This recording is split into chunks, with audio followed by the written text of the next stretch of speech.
come with me as I make chicken pot pie for my family. I found 5 potatoes, the little red russet potatoes. So I went ahead and got those and cut them up into small chunks. Got them washed and put into a bowl and just added them to the microwave for 5 minutes. I also added a little salt to the water as well. And like I said, I just put them in the microwave for 5 minutes. And while they were in the microwave, I went ahead and washed my chicken.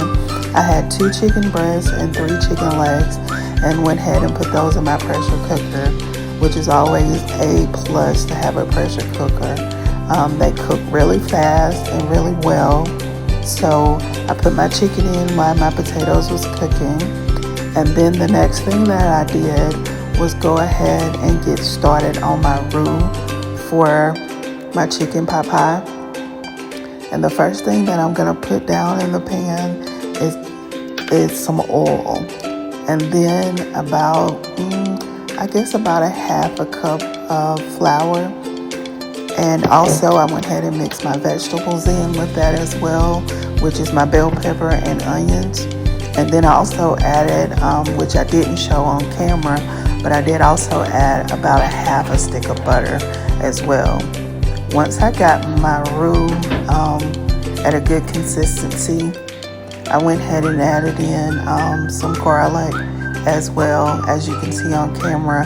And then I added in 1 can of cream of chicken. Never used this cream of chicken before, but hey, that's what I had in the pantry. So I did use this can of cream of chicken that I had in the pantry. And this particular cream of chicken had little chicken chunks in it. Never seen that before, but hey, we were all the way in at this point, so I went ahead and used it. And then we added in the peas and carrots. We added in some half and half. We also added in, and then we used several seasonings.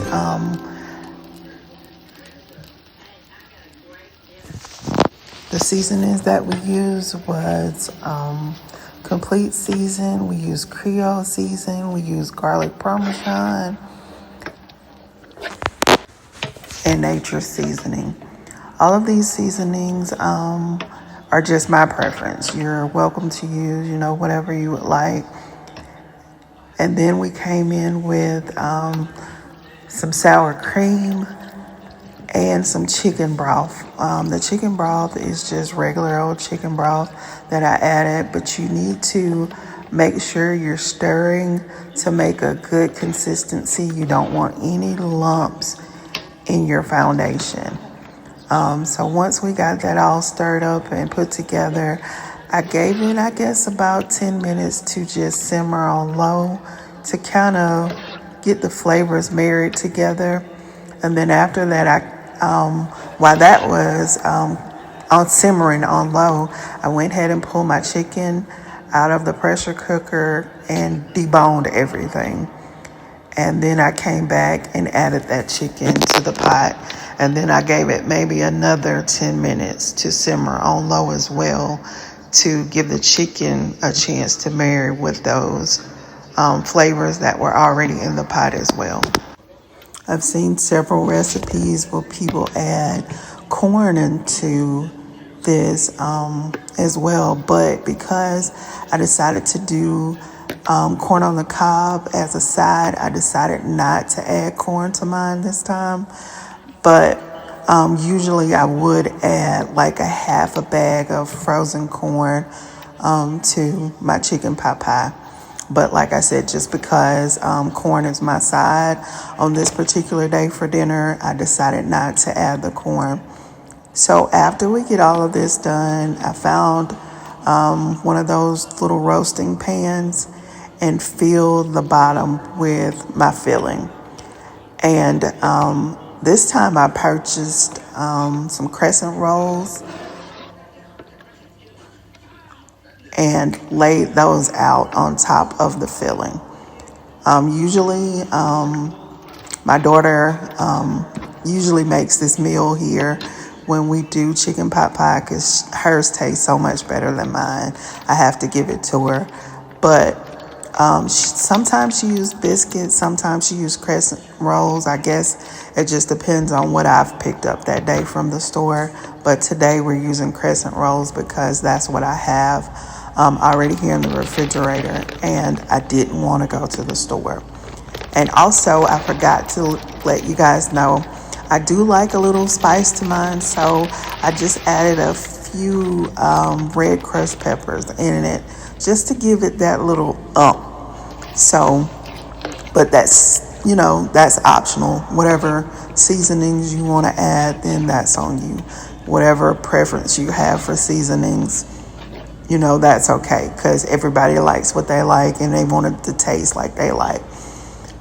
So once we get this step done, we go ahead and lay out our pan, get it greased really well, then pour all of your filling in the bottom of the pan, and then just take the crescent rolls that you have. I think I should have took the crescent rolls and rolled them out a little bit to better cover the pan, but it still turned out really, really well.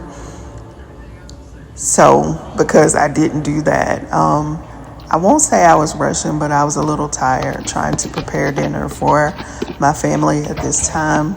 So, once I got everything in the pan, I had already preset my oven for about, I want to say I set it for 350, probably about 15 minutes before I actually put my chicken pot pie in the actual oven.